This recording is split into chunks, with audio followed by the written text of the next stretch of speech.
Bonsoir à toutes, bonsoir à tous. Bienvenue ce soir. Bonsoir Philippe Argilier. Bonsoir Céline, quel plaisir de vous revoir. Ça me fait toujours Plaisir plaisir partagé puisque d'avoir… vous étiez parti. Ah oui, là j'étais parti, mais je vous disais quel plaisir de vous voir à chaque fois que nous échangeons à travers cette web TV. Je vous écoute. Merci beaucoup.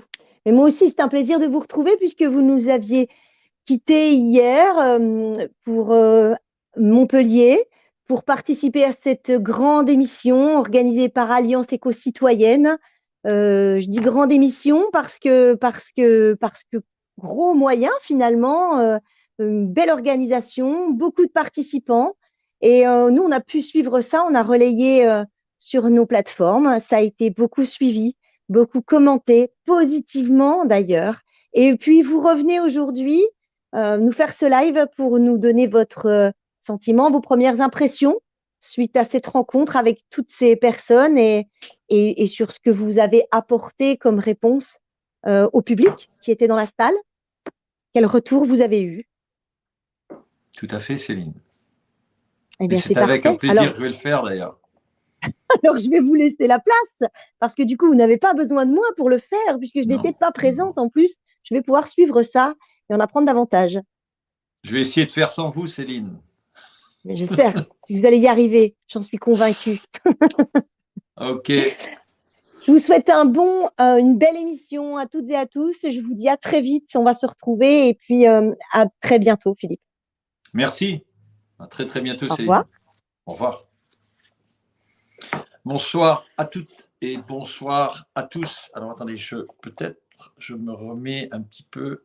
Hop.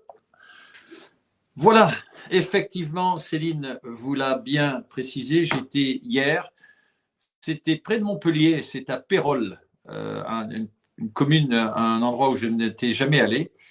Donc je me suis fait un plaisir d'y aller. J'étais accompagné avec quelques membres de la communication. Et puis je ne vous cache pas que ça a été plus qu'un grand plaisir de voir cette alliance, donc cette organisation Alliance éco-citoyenne qui avait mis ensemble la résistance française contre cette monarchie qui est notre gouvernement actuel.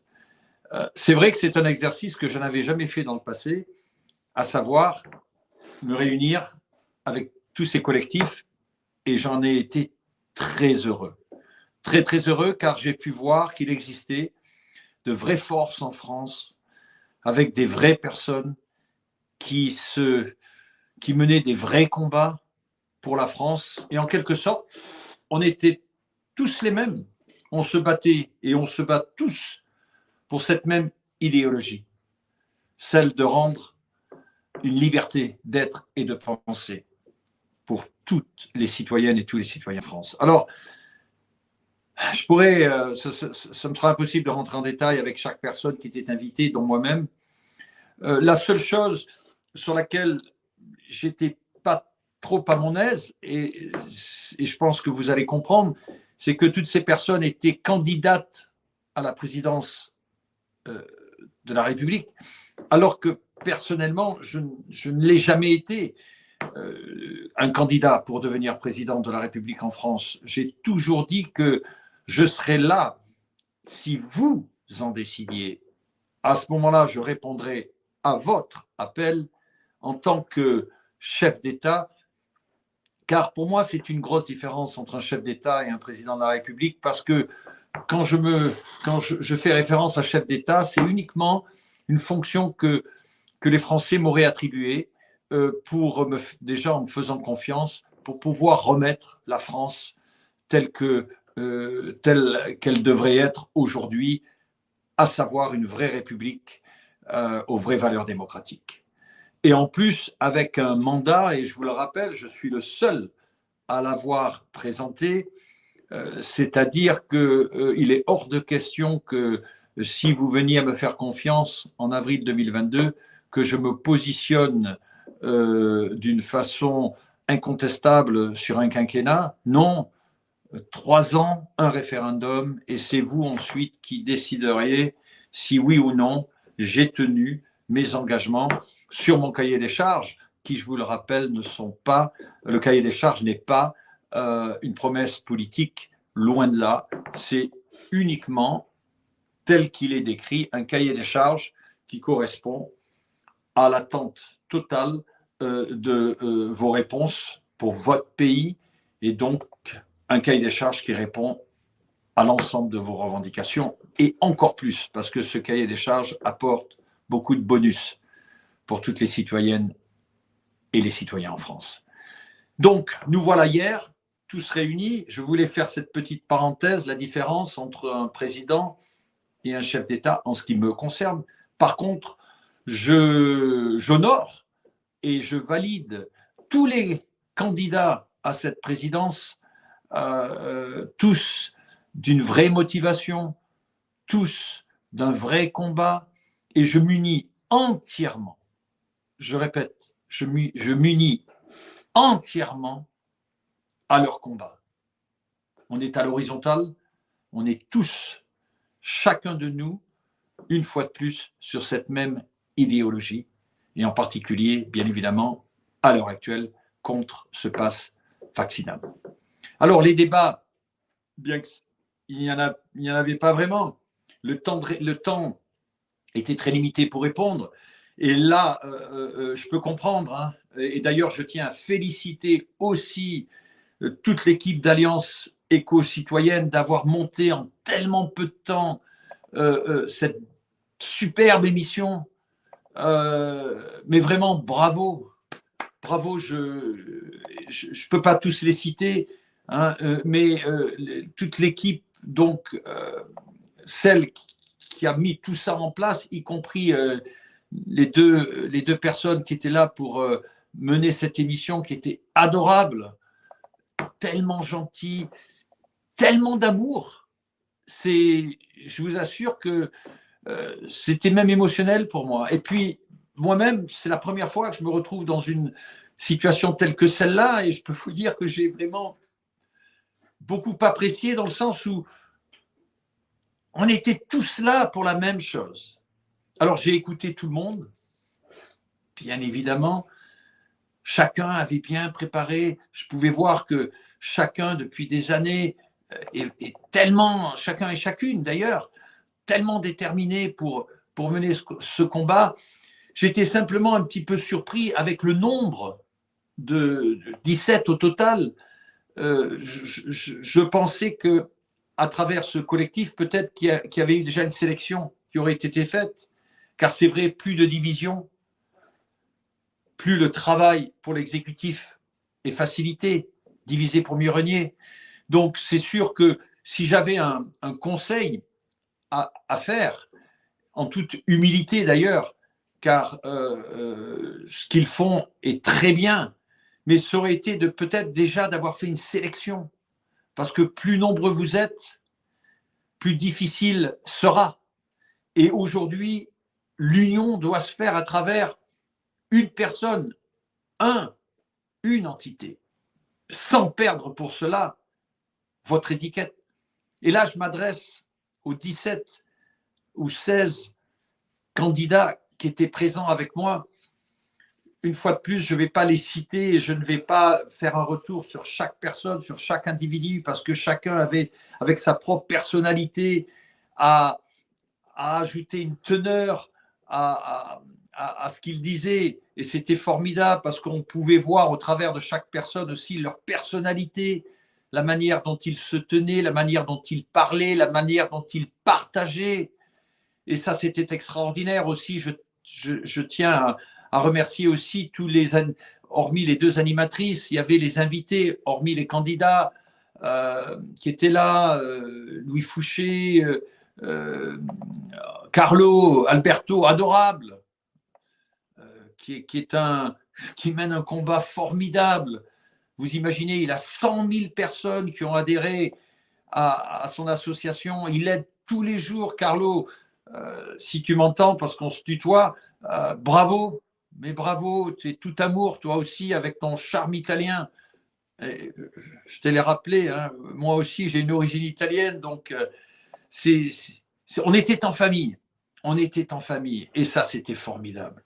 On était en famille, on était avec beaucoup d'amour. Et une fois de plus, chacun a représenté ses idées avec sa propre personnalité. Donc, pour cette émission en elle-même, encore, bravo à l'organisation. Pour tous les participants, bravo en ce qui concerne votre dévouement pour notre pays. Et j'étais fier, hier soir, d'être parmi vous.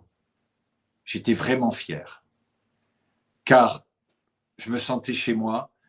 Et une fois de plus, jusqu'à présent, je n'étais pas très habitué à ce genre de réunion. Et j'ai été très heureux de le faire. Et sachez que s'il y en a une prochaine, je répondrai présent.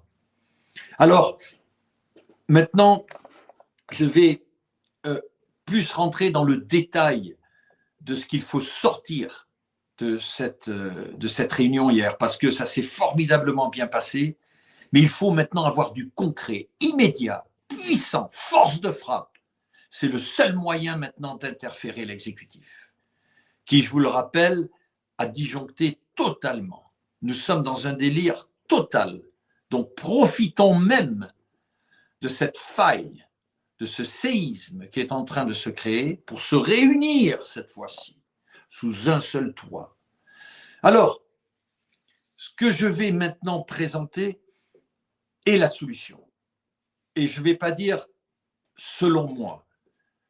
Je vais avoir l'arrogance de dire que c'est la solution pour la France. Et c'est la solution pour vous, Françaises et Français. Je m'adresse à plus de 68 millions de personnes maintenant, bien que je sais que je suis loin du compte et que même avec les partages, on va arriver peut-être à plusieurs, même si on arrive à plus de 100 000 partages, pardon, pas 100 000 partages, 100 000 personnes touchées, ou peu importe le nombre. Mais moi, je m'adresse aujourd'hui aux 68 millions de Françaises et des Français, peu importe le nombre de partages ou le nombre de vues ou le nombre de personnes touchées. C'est mon cœur et ma foi et mon expertise qui vous parlent maintenant.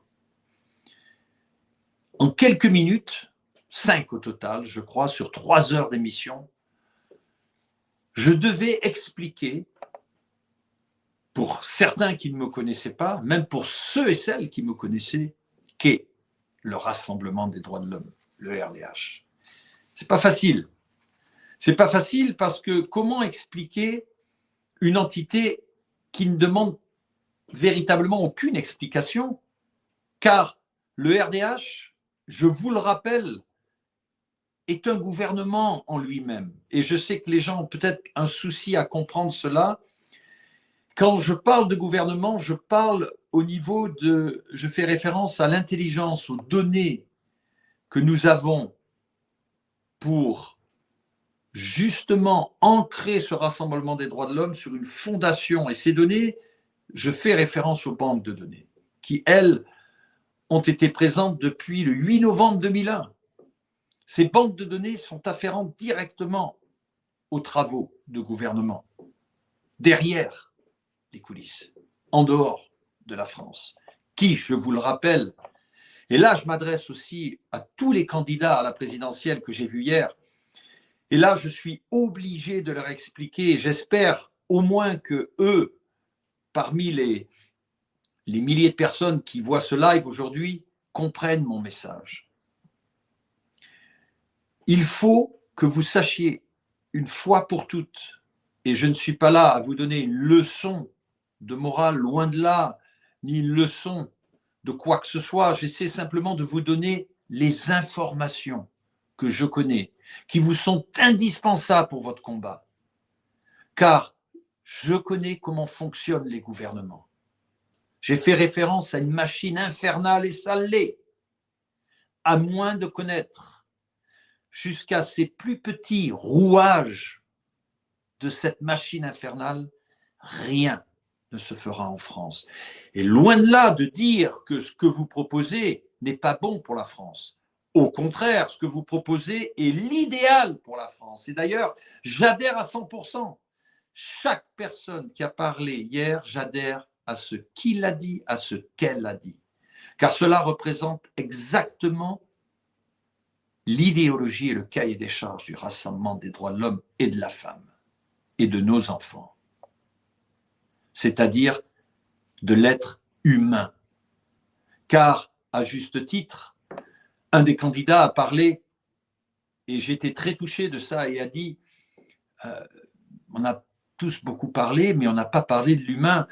Et c'est vrai, mais quelque part, ça ne m'est même pas venu à l'idée, parce que rien que le Rassemblement des droits de l'homme est l'humain pour moi, mais a-t-il raison? Sans doute. Alors, bien évidemment, c'est un rassemblement pour tout humain, homme, femme, enfant. Et c'est la raison pour laquelle nous sommes là. Et je reviens donc à ce que je disais, je ne veux pas trop m'écarter sur le fil de ce que j'annonce ce soir à ces candidats. Vous devez comprendre que cette machine d'État, à moins de la connaître, malheureusement, ni vos idées, ni vos manifestations, ni vos collectifs, ni partis politiques, ni personne, connue ou pas, pourra faire quoi que ce soit contre le gouvernement actuel, car ce gouvernement est dirigé, et maintenant je sais que vous avez compris quand je parle du gouvernement de l'ombre, et ce gouvernement de l'ombre se situe à l'extérieur des frontières, et c'est lui qui dicte la donne au gouvernement officiel. Et c'est lui aussi qui dicte la donne par rapport à votre vie de tous les jours. Donc, pour connaître ce système, il faut l'avoir vécu. Et pour l'avoir vécu, il a fallu être là-bas, avec eux, sur place. 15 ans. Le RDH s'est positionné avec cette entité qui est le gouvernement de l'ombre, non pas pour travailler pour eux, mais uniquement pour intervenir en tant que consultant, car saviez-vous à l'époque que j'avais dès le départ l'intention de créer ces banques de données qui sont tout à fait légitimes. Mais je voulais prévenir un avenir pour mon pays, parfaire une solution pour les Françaises et les Français. Et à cet effet, il fallait que je crée ces banques des données avec mon groupe de consultants, dont aujourd'hui, depuis le 30 septembre 2021, j'en suis le seul propriétaire. Donc, je suis prêt aujourd'hui, et je le dis à tous ces candidats, à leur offrir, à leur donner ce dont je fais référence, ce char d'assaut, ce véhicule blindé, à toutes celles et tous ceux qui étaient là hier soir, pour qu'ils puissent se positionner sur ce véhicule, pour qu'enfin, ce qu'ils veulent pour la France puisse se réaliser. Je ne sais pas si vous m'avez entendu hier, parce que j'aime beaucoup parler et faire des métaphores, car c'est peut-être mon meilleur moyen, ma seule solution pour expliquer ce monde d'où je viens, qui pour certaines et certains ne comprennent pas encore comment ça fonctionne, quelles sont ces banques de données, pourquoi Philippe Argillier a cette force de frappe qu'il n'utilise pas encore, pourquoi n'intervient-il pas maintenant à 7 minutes pour casser ce système? Et sachez-le, croyez-moi, combien de fois cette envie m'est venue. Mais depuis 2015, je prépare cette stratégie. Le RDH, je le comparerai à un Airbus A380. C'est une machine exceptionnelle qui est en train de décoller. Je peux vous garantir qu'un pilote d'un A380, quand on lui a donné le feu vert de décoller, quand il a lancé sa machine, son avion, en milieu de piste, s'il régresse, c'est la fin. Et c'est exactement cela où nous sommes. Nous sommes un A380. Je suis aux commandes, la tour de contrôle m'a donné l'autorisation. mes passagers, ces 68 millions de Françaises et des Français, et je peux vous dire que je ne vais pas arrêter mon envol, car ce serait beaucoup trop dangereux. Et de sortir un dossier, ce serait d'arrêter ce départ d'envol. Et on terminerait par un crash. Mais sachez par contre que toutes ces données, toute cette fortune d'intelligence que je mets à disposition pour mon pays sera à l'exécutif le jour même si le RDH prend la direction de la France. Et à ce moment-là, je peux vous dire, ce ne sera ni une question de mois, ni une question de semaines. Dans les heures qui suivent un tel événement, la géopolitique dans le monde sera mise à terre. Je vous le garantis, vous le verrez par vous-même. Donc, quand on part en guerre, car c'est une guerre que nous vivons aujourd'hui, chaque armée des pays les plus puissants envoie chacun son armement le plus puissant aussi. Et à terre, nous avons des chars d'assaut. Alors, en utilisant une métaphore, et je l'ai faite hier soir, c'était de dire, et je le répète, que je partage, je valide l'entièreté, je les prends dans mes bras, je les rassemble, et je les félicite. Mais à 7 minutes, chacun d'eux, chacune d'elles, tous réunis même, sont à bord, en métaphore, d'une Renault Twingo, face à un char d'assaut. Et moi, je vais vous dire comment ça va se passer. Si vous ne saisissez pas l'opportunité qui est encore disponible aujourd'hui, qui s'appelle le gouvernement du rassemblement des droits de l'homme et de la femme et des enfants, des humains. Vous allez avoir un char d'assaut face à une Renault Twingo. Mais moi, je vais vous dire, le char d'assaut ne va même pas vous tirer dessus. Il va vous passer dessus. Il va vous écraser. Comme cela se passe tous les 5 ans, chaque quinquennat. Alors aujourd'hui, la donne est différente.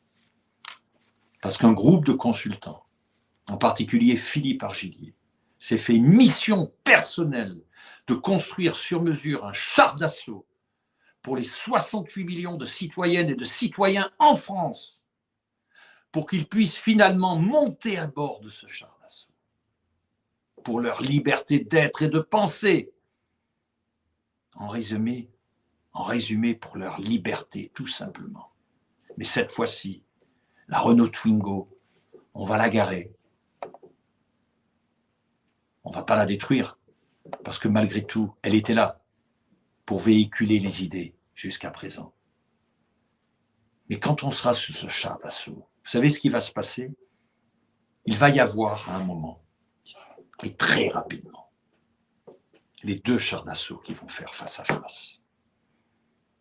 Celui que vous avez financé, c'est-à-dire le char d'assaut de l'exécutif qui a été payé par les contribuables, et puis l'autre char d'assaut qui a été financé par un groupe de consultants, et en particulier moi-même, qui a coûté 0 centime d'euro à chaque citoyenne et à chaque citoyen.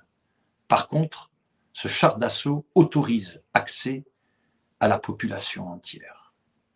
Alors, les 2 chars d'assaut vont se mettre face à face. Ils vont se présenter et chacun va s'arrêter à un moment donné, face à face. Char d'assaut de l'exécutif, le char d'assaut des citoyennes et des citoyens de la France. Moi, je vais vous dire ce qui va se passer, car je peux vous le dire. C'est la force des consultants de gouvernement, parce que nous formatons les agendas. Et cet agenda a été formaté pour vous, sur mesure, pour vous rendre votre liberté. Il va y avoir un arrêt Et le char d'assaut de l'exécutif ne va pas savoir vraiment à quoi s'en tenir. Alors que nous savons à quoi nous tenir. Car nous savons exactement comment a été construit, comment a été fait ce char d'assaut.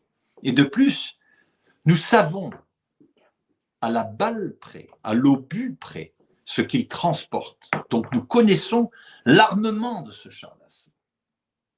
Mais il existe un gros souci pour le char d'assaut de l'opposition. Celui que eux ne connaissent pas. Comment notre char d'assaut a été construit? Comment notre char d'assaut a été formaté?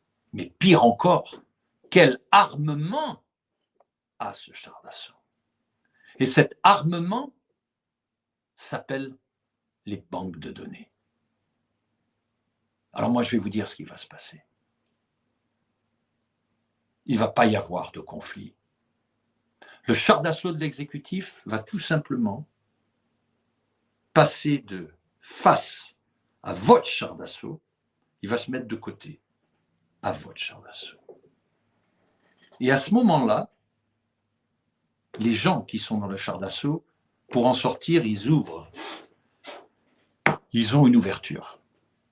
Et là, au moment où les deux chars d'assaut seront côte à côte, mais dans une direction opposée, les têtes vont commencer à sortir du char d'assaut de l'exécutif et dire « Bon, ben, ok, c'est vrai que c'est impressionnant de la Renault Twingo, vous êtes avec un char d'assaut et non des moindres. Il est impressionnant, votre char d'assaut.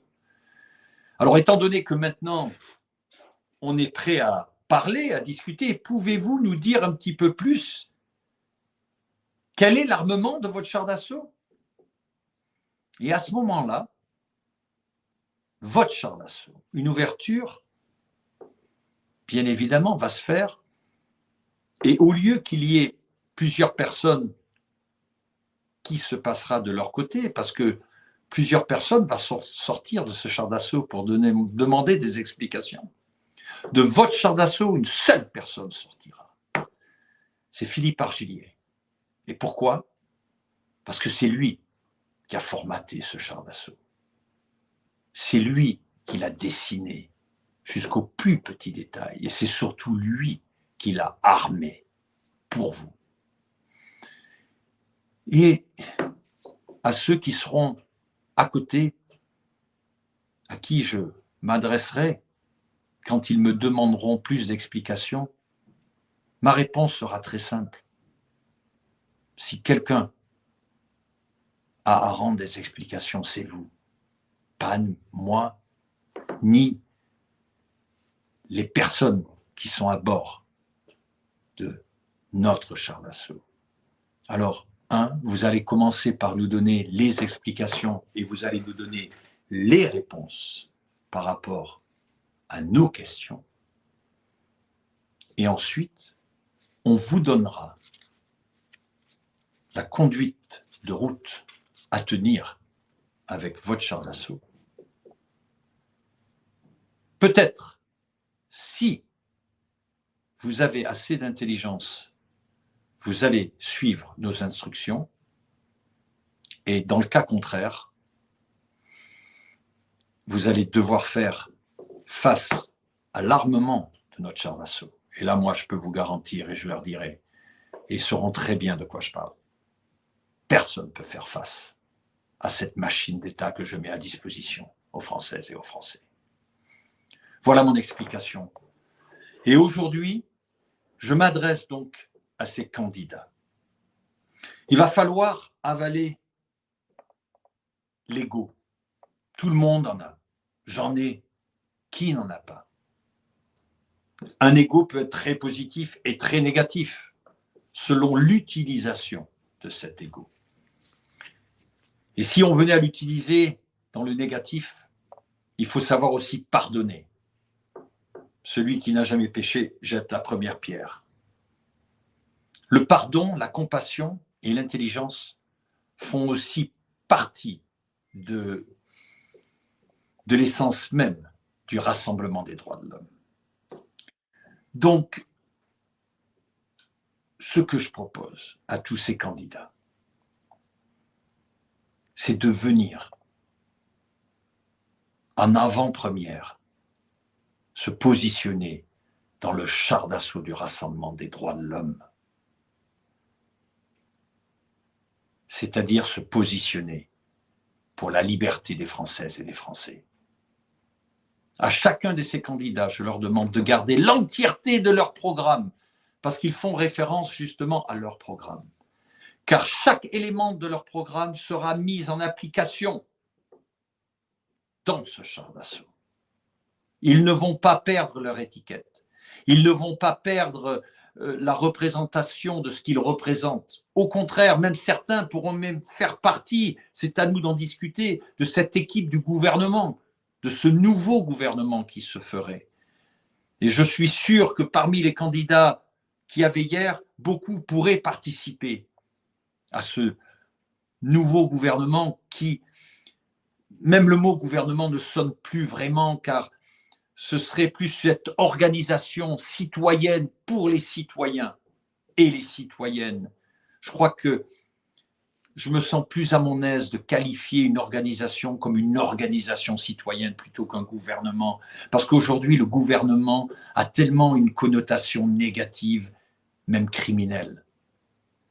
Donc, pour cette organisation, pour le futur de notre pays, et qui, je vous le rappelle, va se jouer dans quelques jours, parce que avril 2022, c'est demain. Donc je demande pour la France, pas pour moi, car moi, en moins de 3 ans, j'aurais appris à certaines des personnes comment piloter ce char d'assaut. Maintenant, si les Françaises et les Français désiraient que je reste un peu plus longtemps, je finirai un quinquennat. Mais peu importe, ce char d'assaut est pour tout le monde. Et aux commandes, je ne serai pas le seul. Il y aura, entre autres, ces 16 participants qui eux aussi seront aux commandes. Mais à la seule différence qu'ils seront assis finalement sur une plateforme plus que similaire à un gouvernement, plus forte qu'un gouvernement. Et cette fois-ci, les revendications seront acquises.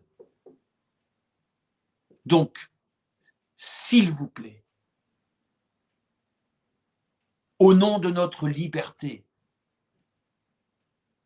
s'il vous plaît, venez rejoindre ce véhicule blindé que je vous propose. Réunissons-nous de nouveau. Voyons comment l'organiser. Qui, à l'intérieur de ce char d'assaut, peut déjà s'occuper de la tourelle, de l'engineering, de tout ce qui est la technique, tous ensemble. Et moi, au même moment où on formatera notre cahier de route, je vous apprendrai comment se conduit ce char d'assaut. Mais avec ce véhicule, nous gagnons. Nous gagnons. Et j'espère que vous comprenez. Car si malheureusement vous ne comprenez pas, ces personnes vont se présenter, vont obtenir ou pas leur signature. Mais par contre, le gouvernement de l'ombre, croyez-moi, sera là, plus que jamais. Et le pire qui puisse arriver aujourd'hui à notre pays, et je dis bien le pire parce que nous n'avons jamais été dans une situation telle que nous sommes aujourd'hui, c'est un génocide. Si, en avril 2022, les Françaises et les Français ne se positionnent pas sur ce char d'assaut, la France est morte. Notre pays est mort. Car 5 nouvelles années vont commencer pour faire perdurer encore pire de ce que vous avez vécu. Et vous n'avez plus le choix aujourd'hui. Faites confiance, même pour celles et ceux qui n'ont pas encore confiance. Qu'est-ce que vous avez à perdre? Dites-le moi. Qu'est-ce que vous avez à perdre? Même à l'absolu. Mes pires ennemis, mes pires trollers, mettez le bulletin du RDH.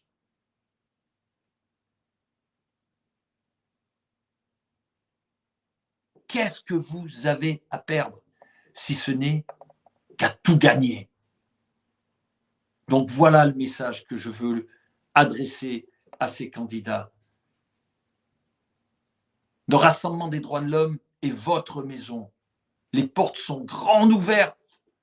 Contactez-moi, contactez mon service de communication. Je vous donne accès à tout ce que vous voulez. Mais je vous blinde. Vous êtes en guerre. Vous n'êtes pas blindés. Au même titre, les Gilets jaunes, fabuleux. Des gens extraordinaires, des combattants. Certains sont morts, certains ont perdu un œil, certains ont perdu une main. Les plus chanceux se sont fait interpeller, sont allés en prison. Mais qu'est-ce que vous aviez sur vous? Un gilet jaune. Et eux, qu'est-ce qu'ils avaient en face? Une armure, des LBD, des bombes lacrymogènes, des bâtons. Comment voulez-vous vous battre? Et je ne prône pas la violence. Mais que voulez-vous faire devant un policier ou quelqu'un d'une armée qui est équipé à tuer, devant un citoyen qui se bat pour sa liberté et qui porte un simple gilet jaune? C'est facile de vous massacrer. Et c'est pour ça que j'en ai pleuré en 2018. Le premier jour où j'ai contacté ces gilets jaunes, je les ai suppliés d'arrêter car je connaissais l'agenda de ce gouvernement. Suppliés d'arrêter même les samedis parce que je savais que ça allait se terminer à un carnage et ça l'a été. Pour les familles qui ont perdu ces gens qu'ils aimaient tant, ces 12 personnes de trop qui sont mortes pour rien, parce que rien ne s'est fait. Si ce n'est qu'à leur mémoire, acceptez le gilet pare-balles qu'on vous offre, le casque et l'armement inimaginable qui vous est ouvert et en plus ce véhicule blindé qui va enfin pouvoir vous donner la possibilité de faire face à ce gouvernement pour l'éradiquer.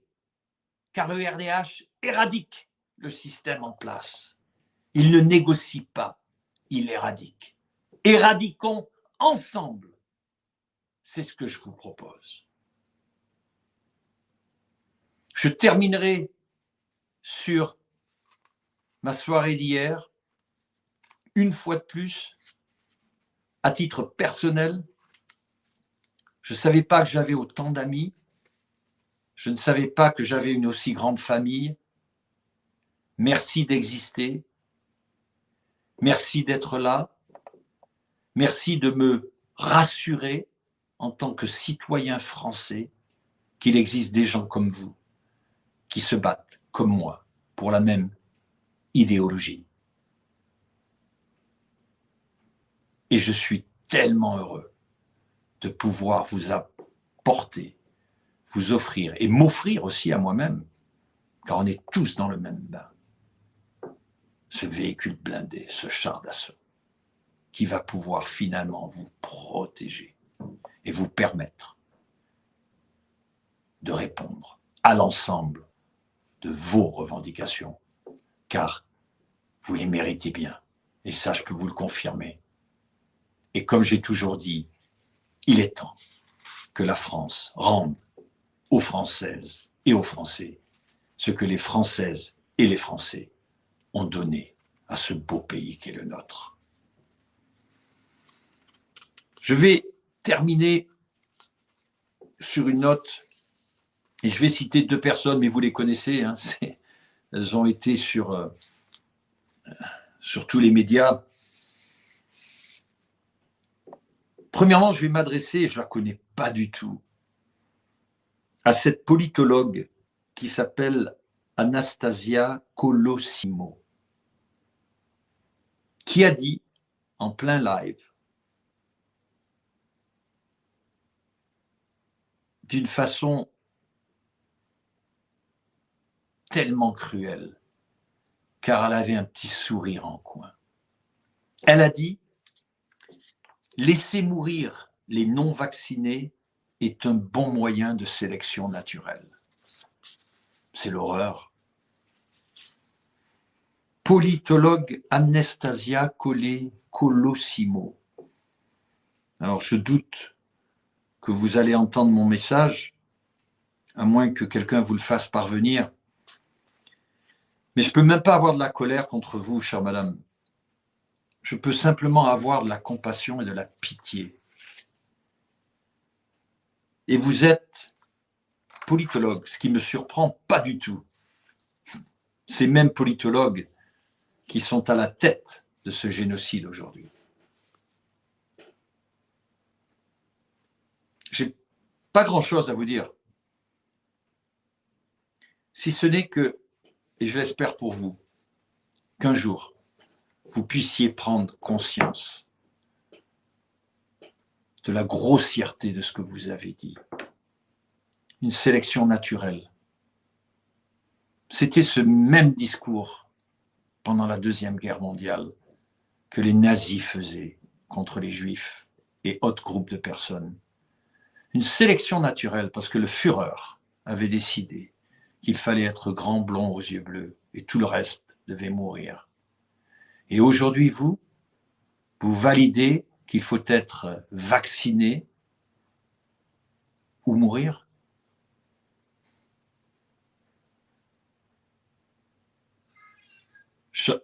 J'avoue que je souhaiterais, je pense que ce serait une bonne chose que je puisse vous rencontrer, aussi bien pour moi que pour vous. Car je sais qu'à ce moment-là, vous comprendrez qu'il existe des choses qu'il ne faut pas dire, et non pas en vous faisant quoi que ce soit comme menace, au contraire, en faisant appel à votre humanité, car quelque part, cette notion doit exister en vous, Madame Colosimo. Il suffit simplement de faire un temps d'arrêt, de prendre du recul et de réfléchir à ce que vous avez dit. Et non pas de dire, oui, oh, je l'ai dit en rigolant, on rigole pas de cela. On rigole pas de cela. On rigole pas de la mort, surtout quand elle est voulue, quand on a voulu la donner, cette mort. Et je terminerai sur 2 personnes. Alors, la première à qui je vais faire référence, et je sais que depuis hier, tous les médias ne font qu'en parler, c'est bien évidemment Emmanuel Macron qui emmerde les non-vaccinés. Alors c'est intéressant parce que ça peut être une stratégie de gouvernement, du gouvernement de l'ombre, sachez-le. Une telle grossièreté venant d'un président de la République en France, il faut le prendre à plusieurs degrés. On peut le prendre en tant que citoyen et citoyenne et être révolté, on peut le prendre et l'analyser en tant que consultant que je suis, et je peux avoir différentes réponses à cela. Mais peu importe la réponse, Monsieur Macron, et je pense qu'il y a une plus grosse probabilité que vous allez entendre ce que je vous dis, plutôt que même cette Anastasia Colosimo. Vous emmerdez les non-vaccinés, ok? On a enregistré l'information, elle est choquante, elle est troublante, elle est inadmissible, elle est inacceptable. Je vous rappelle, vous êtes le chef de l'État, le chef des armées aussi, et à ce titre, chaque citoyen et chaque citoyenne, vacciné ou pas, vous leur devez un respect. Et puis ce vaccin, cette injection, Monsieur Macron, je vous le rappelle, avant votre présidence, vous avez travaillé pour un groupe financier pour lequel d'ailleurs les banques de données sont très nous avons beaucoup d'informations aussi sur tout le monde. Donc, c'est quand même intéressant que vous puissiez tenir de tels propos. J'espère que vous les regrettez, ou alors était-il basé sur une stratégie? Et là, c'est plus le consultant qui vous parle. En tout cas, sachez que ces propos sont inadmissibles, bien évidemment, car on n'emmerde pas les Françaises et les Français, on les respecte, les Françaises et les Français. Alors, étant donné que moi-même, je suis d'abord citoyen français et je suis le président du Rassemblement des droits de l'homme, à ce titre, parce que je suis français, je m'excuse au nom de la République et des idées, de l'idéologie que je porte sur mes épaules, que de tels propos vous aient été tenus, Françaises et Français. C'est la seule chose que je puisse faire à cette minute. C'est m'en excuser, car j'ai honte qu'on puisse emmerder une Française et un Français. Mais le problème, c'est qu'en emmerdant les Françaises et les Français, vous emmerdez les banques de données. C'est un problème.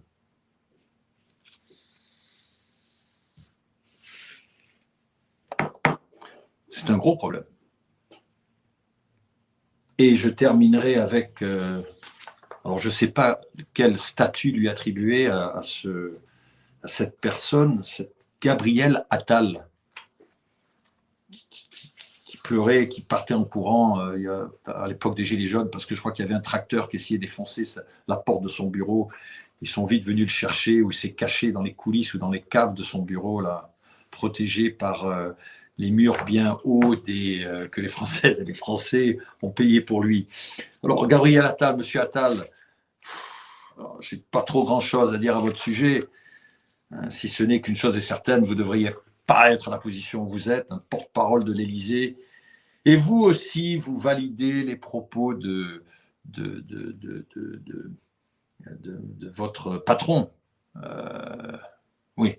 Sauf qu'à la différence que votre patron est payé par les Françaises et les Français, et vous-même, vous êtes payé par les Françaises et les Français. Donc vous emmerdez vous aussi les Françaises et les Français. C'est quand même quelque chose que des employés d'une entreprise, dont les Françaises et les Français sont les patrons, emmerdent leur employeur. Ça, c'est jamais vu. Ah ben, c'est nouveau. C'est intéressant comme concept. Mais le problème, c'est que les Françaises et les Français ne partagent pas ce concept avec vous. Car déjà, les Françaises et les Français ont un respect pour autrui. Les Françaises et les Français n'emmerdent personne. Ils luttent tout simplement pour leur liberté. Il y a une grande différence entre emmerder et se battre pour la vie. Vous, vous emmerdez les gens. Et à force d'emmerder,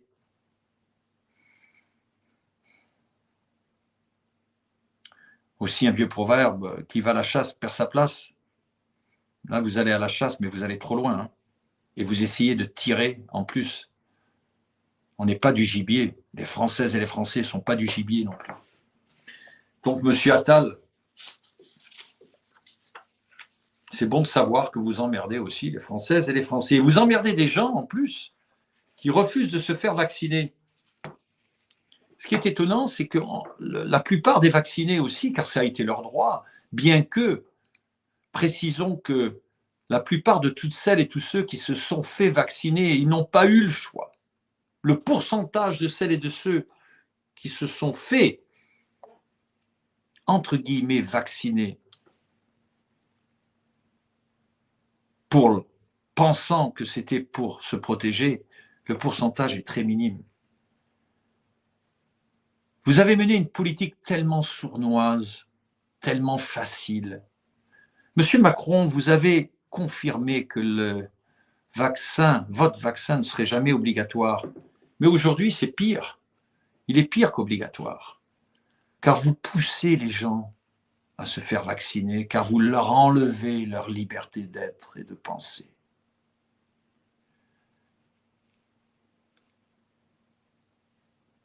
C'est tellement grave. Avant tout, vous les avez paniqués. Vous l'avez raconté une histoire, mais alors des plus rocambolesques. Pour celles et ceux qui ont suivi l'émission des ados, rappelez de ces chauves-souris qui venaient de nulle part, de ce couple qui avait mangé ces chauves-souris. Et moi-même, j'avais même trouvé la solution avec les ados en disant, ben voilà, la solution contre la Covid-19, c'est de ne plus manger des chauves-souris. Mais comment pouvez-vous prendre des gens pour ce qu'ils ne sont pas? Et je vais être poli, pour des imbéciles. Je ne vais pas être vulgaire.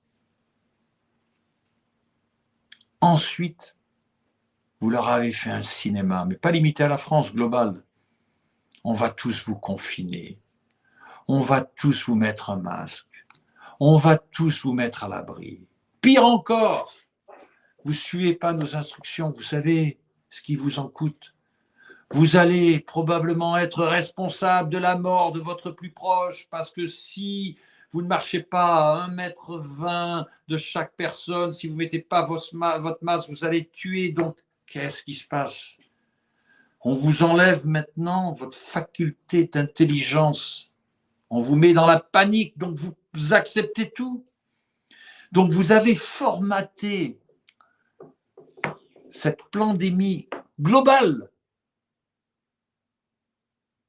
car pas limitée à la France, mais en France, on la travaille bien. Effectivement, dans la plupart des secteurs, la vaccination n'est pas obligatoire, mais elle est autre qu'obligatoire. Car vous avez mis le sentiment de culpabilité sur chaque individu, à savoir que si je ne le fais pas, cette injection, maintenant, c'est plus mettre les personnes à risque, c'est littéralement mettre ma famille à risque parce que je n'ai plus de travail. Donc, qu'est-ce que je fais? Où je vais? Pire encore, vous avez créé deux clans dans la population. Les vaccinés et les non-vaccinés. Et vous savez ce que vous avez fait avec ça? Vous avez créé la haine entre nous, citoyennes et citoyens, parce que maintenant, certains vaccinés ont la haine contre les non-vaccinés. Bien que la plupart des non-vaccinés n'ont pas la haine contre les vaccinés. Là est aussi la différence. Mais par contre, cette haine existe. Et vous finalisez le tout par emmerder ceux qui ne sont pas vaccinés. Et pire encore, en emmerdant les non-vaccinés, vous emmerdez aussi les vaccinés. Parce que je vous le rappelle, et c'est ça le comble de toute cette affaire rocambolesque, ceux qui sont vaccinés ont peur encore d'attraper la Covid, et ils l'attrapent, et ils meurent, malgré toutes les injections, le rappel, etc. Et tout ça s'est passé parce que vous avez eu la puissance de frappe en tant que gouvernement de formater un agenda pour ainsi pourvoir aux intérêts d'un petit groupe de gens dont je fais référence aux dirigeants du gouvernement de Londres qui vous donnent ces instructions, vous, président élu du système, car c'était la prochaine étape de ce groupe de gens. Et vous mettez à terre pratiquement 8 milliards d'individus. Alors moi, la seule prétention que j'ai est celle d'avoir construit un vrai char d'assaut que je mets à disposition à la France, aux Françaises et aux Français. Et ce char d'assaut, d'autres, bien évidemment, sont déjà construits et se mettront en position pour d'autres pays. Car l'humanité est globale, n'est pas limitée aux frontières. que vous créez maintenant dans les rues et dans nos familles. Vous avez même créé un séisme dans ma propre famille avec mes propres enfants qui aujourd'hui vivent un enfer et sont poussés à la vaccination, sont poussés à se faire injecter. Et on lutte avec mon épouse. Nombre de drames, de disputes, de chaos. Et pour l'instant, on a tenu la route. Et ça nous a tellement apporté de malheur au sein même de ma famille. Et je peux vous dire que, en parlant au sein même de ma famille, je parle au sein même de ma famille qui est la France. Parce que je suis responsable, moi, Philippe Argillier, en tant que président du Rassemblement des droits de l'homme, de toutes les familles françaises. Car telle est ma responsabilité, tel est mon devoir moral. Et je ne vois aucune différence entre ma propre famille et les autres familles. Car au RDH, nous ne sommes qu'une famille qui vivons dans une seule maison. Celle du Rassemblement des droits de l'homme et de la femme et des enfants. Je vais terminer en vous disant que, avant tout, et je sais que peut-être ça choque encore des gens en disant que je vous aime, mais je vous aime tout simplement. J'aime mon pays, j'aime les Français, j'aime les Françaises. Je veux vivre mon pays. Je veux que vous aussi puissiez vivre votre pays, notre pays. Et c'est pour ça, et je le répète, quand on fait référence au RDH, on parle de vivre la France. À vivre, j'ai rajouté le R du rassemblement.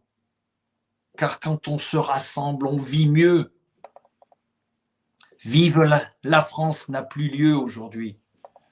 Nous sommes là pour vivre la France et pour éradiquer ce système qui est fini.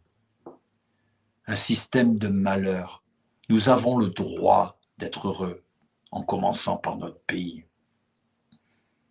Les Françaises et les Français ont le droit de vivre leur pays. Et à ce titre, je me battrai pour cela. Je vous aime tous. Et sachez que dans nos garages super blindés, vos chars d'assaut n'attendent que le feu vert. Le vôtre. Très bonne nuit. Au revoir.